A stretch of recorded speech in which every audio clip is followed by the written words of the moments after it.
नमस्कार, सनमार्ग डिजिटल में आपका स्वागत है। आज हमारे साथ एक बहुत विशेष मेहमान हैं, बृजलाल जी। आपका बहुत बहुत स्वागत है।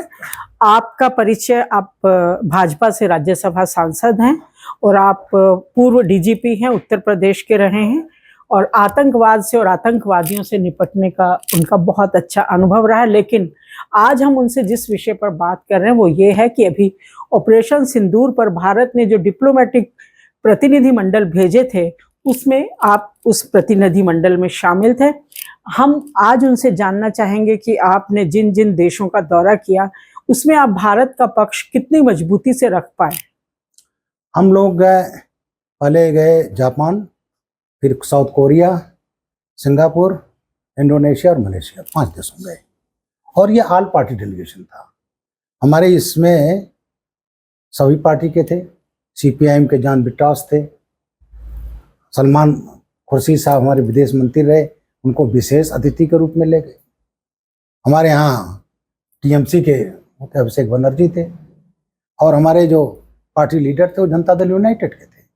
तो हम जहाँ जाते थे वहाँ कहते थे कि यह ऑल पार्टी डेलीगेशन है, हम डेमोक्रेसी हैं, हम एक दूसरे मुद्दों पर लड़ते हैं, शिकायत करते हैं, लेकिन जब देश की बात आती है तो हम एक हैं। तो ये मैसेज कि ये डेलीगेशन है किसी रूलिंग पार्टी का नहीं है, ये भारत का है, वो हम लोगों ने सिद्ध किया। एक सबसे बड़ा अचीवमेंट ये रहा। दूसरा, वहाँ पर हमारी एक महिला मेंबर है अपराजिता सारंगी, वो उड़ीसा से सांसद हैं, भुवनेश्वर से, और उन्होंने समझाया कि सिंदूर क्या है। आज मैं ये सिंदूर यहाँ पर जब हमारे यहाँ शादी होती है तो ये शादी में विवाहिता की सबसे कीमती चीज होती है, इसको हम सिंदूरा कहते हैं, कहीं सिंदूरदान, और इसमें ये है सिंदूर, ये लाल सिंदूर, और ये विवाहिता के लिए सबसे महत्वपूर्ण, सबसे कीमती होता है ये सिंदूर। बृजलाल जी, आप सिंदूर को, क्योंकि हमारा कल्चर और उनका कल्चर बिल्कुल डिफरेंट है, तो क्या आपने, अपराजिता जी ने किस तरह से उनको समझाया कि सिंदूर क्यों इम्पोर्टेंट है? इसलिए समझाया कि 22/4 को हुआ क्या, 22/4 को क्या हुआ कि धर्म के नाम पर इकट्ठा किया गया जी।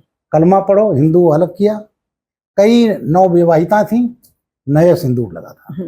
ये सुहाग की निशानी होती है और उनके पति, वहां उनको गोली मारा जा रहा है, वहीं पर पत्नी के सामने, छोटे बच्चे के सामने, और जब उन्होंने कहा मुझे भी गोली मार दो, उन्होंने कहा नहीं, तुम मोदी जी को बता देना। तो ये सिंदूर पूछा गया और सिंदूर, हम तो ये अनुरोध करेंगे कि वहाँ सिंदूर मेमोरियल बनना चाहिए। तो सिंदूर जो पूछा गया, विधवा किया गया, ये किया गया, इसीलिए इसका नाम ऑपरेशन सिंदूर रखा गया।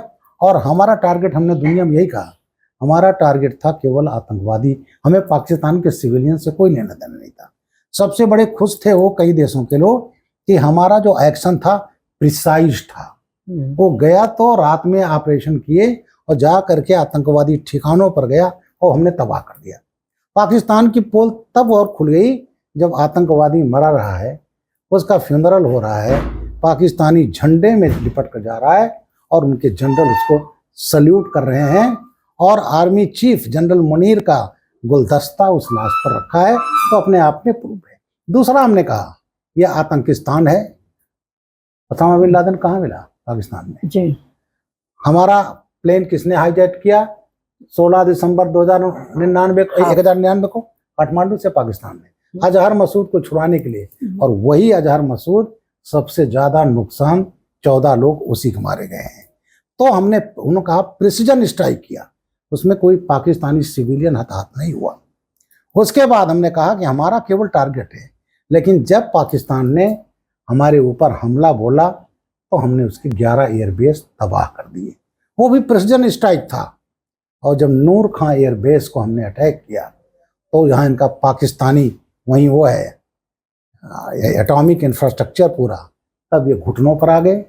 और इनके डीजीएमओ ने, हमारे डीजीएमओ के सुबह से फोन करना शुरू किया, लाइन गड़बड़ थी।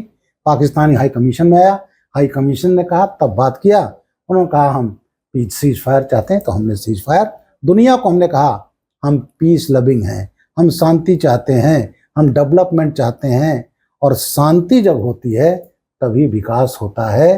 और ये इसीलिए हम 11वीं 2014 में अर्थव्यवस्था से हम जापान में थे, उसी समय जापान को पीछे छोड़कर हम चौथी अर्थव्यवस्था बने। तो हम तो विकसित भारत चाहते हैं। और पाकिस्तान क्या चाहता है? हमारे चाहे धार्मिक स्थल अयोध्या हो, बोध गया हो, आपका बनारस में संकट मोचन हो, दशाश्वमेध घाट, शीतला घाट, हमारी साइबर सिटी हैदराबाद, बंगलोर, हमारे जयपुर, टूरिज्म, कश्मीर, हमारी आर्थिक राजधानी मुंबई, तो कोई नहीं भूलेगा 26/11। तो इस तरह से दिल्ली हमारी राजधानी 29/10/2005 को हुआ था सरोजनी नगर पहाड़गंज में, जिस दिन धनतेरस था। तो 8 यहाँ विस्फोट इन्होंने।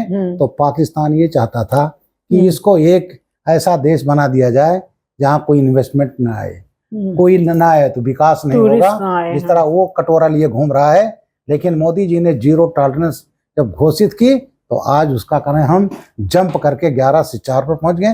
तो दुनिया को ही बताया कि हम शांति प्रिय हैं, हम शांति चाहते हैं। पाकिस्तान अशांति चाह रहा, वो हम होने नहीं देंगे।